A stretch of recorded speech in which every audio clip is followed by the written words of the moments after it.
Hello and welcome. This drink called how to make PC Cranberry Tim's French Vanilla Cappuccino.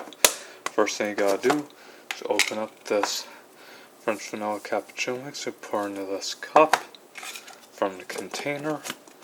Then after that, you pour in water like halfway. And after that, so at least, you open up this PC Cranberry Ginger Ale, pour it into this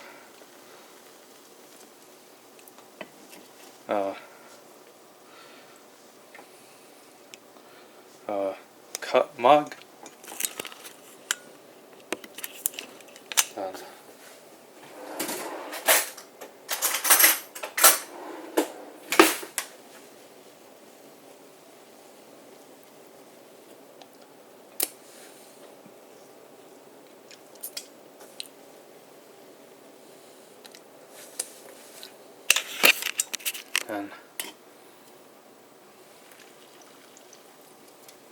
and here is your PC Cranberry Ginger Ale Tim's French Vanilla Cappuccino. Enjoy, folks, and have a good day.